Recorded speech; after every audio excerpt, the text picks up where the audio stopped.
Rangers is in chaos, and in this video I'll walk you through all the details about the potential sacking of Clement and why it's not worth getting rid of him. We'll also talk about Kris Boyd, who said Clement is far worse than Michael Beal. Then we'll cover the La Liga striker who would love a move to Rangers and just scored again to make it 4-5. Next up, we'll dive into why Rangers must finally sell Beal's signing, who earns more than Sutar. And lastly, we'll discuss how Douglas Park still holds serious power at Rangers despite what's recently happened. Make sure to hit the notification bell so you don't miss a single update on our Rangers. We are the people. So here we are again, mate. Another manager at Rangers under pressure, and it's barely autumn. The chat is all about Philippe Clement and whether the club can afford to punt him if things keep going south. Peter Martin from PLZ Soccer reckons it won't be as costly as you'd think, even with that sneaky contract extension they gave him before the season started. Turns out, agents are saying a lot of modern contracts come with cheap-out clauses.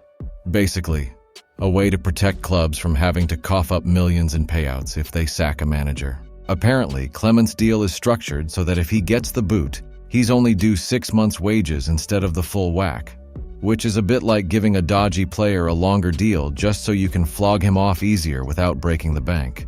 Makes you wonder, though, if the board thought they might need that clause sooner rather than later, eh? The problem, as ever, is deeper than just one bloke standing on the sidelines. Rangers find themselves 6 points behind Celtic and Aberdeen, which doesn't exactly inspire confidence. And that loss at Kilmarnock was a proper stinker.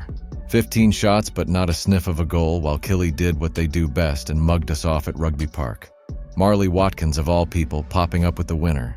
You couldn't write it. Now the next few matches are being labeled as make or break, with Pittodrie on 30th October standing out as a proper banana skin. Michael Stewart's already pointing to that as the decider. If Clement can't close the gap, questions will be flying faster than a pint on Derby Day. Thing is, sacking him might not be the golden solution, because who have we got lined up to replace him? John Gilligan's running about behind the scenes trying to sort the board out, so it feels like the club's got as much stability as a dodgy ladder. And here's the rub, mate. Even if we do ditch Clement, we're back to square one. The new manager's going to want his own players, and suddenly the likes of Dezers, Dowell, and Yilmaz are looking at the exit door before they've even found their way around Rangers. It's the same merry-go-round we've been stuck on for years. One gaffer wants his signings, the next one bins them, and the squad's a right mess because half the players are ghosts of managers past. Some voices like Chris Jack reckon Clement's still got the board's backing, for now at least. But how long does that goodwill last when the results keep disappointing? He didn't get the luxury of spending like Beal did, but even so, expectations are sky high. And let's be honest, patience isn't exactly a virtue around Rangers. So here we are, waiting to see if Clement can ride out the storm or if the club ends up shelling out millions to send him packing. Either way, this revolving door of managers is bleeding us dry. It's like trying to fix a sinking ship with a sieve. And unless something clicks soon, we'll be staring at another season where the trophy cabinet stays as empty as the pies at halftime. So here's one for you. Is it better to stick with Clement and give him time to sort this mess, or should we boot him now and start fresh before the season's a total write-off? Or is the real problem not the manager at all, but the shambles behind the scenes and the disastrous transfer dealings? Drop your thoughts in the comments. Kris Boyd isn't pulling any punches here, is he? He's flat out saying Rangers are worse now under Clement than they were with Michael Beal. Beal, the guy we booted out in less than a year. And you know what stings the most? He might not be wrong. After 8 league games, we're already 6 points off the pace, with Celtic and Aberdeen laughing while we're stuck wondering how we managed to lose 1-0 to Killie again. Boyd's point about Clement kicking the can down the road in the summer hits hard too. He said we needed time to bed in new players, fair enough, but now the squad's supposedly up to speed, and they're still playing like they're lost in a fog. According to Boyd, it's as bad as he's seen in years. And when you think about some of the shambolic performances we've witnessed recently, that's saying a lot. Now we've got 7 games in 21 days, including a European tie this Thursday and a match against St. Mirren at the weekend. Boyd reckons these weeks could make or break Clement's reign. And let's face it, the atmosphere is already on a knife edge. Folk are starting to grumble, and Boyd doesn't think we've got a snowball's chance of catching Celtic this season. That's hard to swallow, isn't it? And here's the killer line from Boyd. Look at Aberdeen, they're fighting for their manager. Where's the fight at Rangers? That's the kind of comment that'll have folk talking.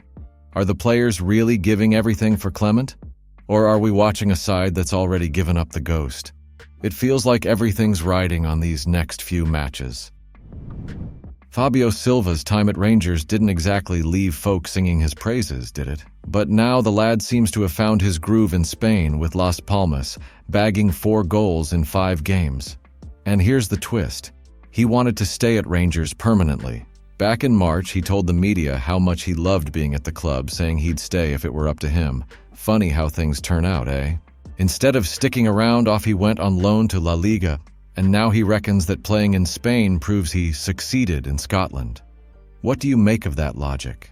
Does earning a move to a struggling Las Palmas really mean he was a success at Rangers? Or is he just trying to make himself look good? Jump in the comments and let's hear your thoughts on this one. Is Silva rewriting history? Or could he have been something more if we'd given him time? Kieran Dow's time at Rangers has been underwhelming, to put it lightly. Signed by Michael Beale with all the fanfare of being a Premier League quality player, he's barely managed to make an impact. And here we are, with Dow earning £16,000 per week. That's double what John Souttar takes home, while spending most of his time warming the bench. Not exactly the sort of wage structure you want for someone on the squad's fringe, is it? What's more, it's not just about wages. Dow was left out of the Europa League squad under Beale, and things haven't improved under Clement either. He's managed just 9 appearances this season, with only 2 starts.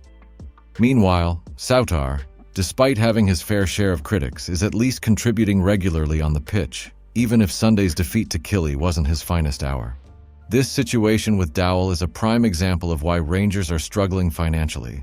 Players who don't deliver but still rake in hefty wages, bleeding the club dry. Clement tried to offload some deadwood over the summer, including the likes of Sam Lammers, but Dow somehow survived the cull. If there's any justice, the Belgian will look to ship him out in January. Even a nominal fee would be a bonus at this stage. So here's the question. How much longer can Rangers afford to carry players like Dow, especially when the title race already feels like it's slipping away? Should Clement cut his losses now, or is there still a glimmer of hope that Dow can prove us all wrong? Let's hear what you think. Fire away in the comments. So Douglas Park might have stepped away from the limelight, but it turns out he's still pulling plenty of strings behind the scenes at Rangers. According to Andrew Newport, even though Park is no longer chairman, he's wielding power through his hefty shareholding and keeping influence alive through his son, Graham. Classic, isn't it? Step back when things get messy, let the heat fall on the manager, and stay cozy in the background.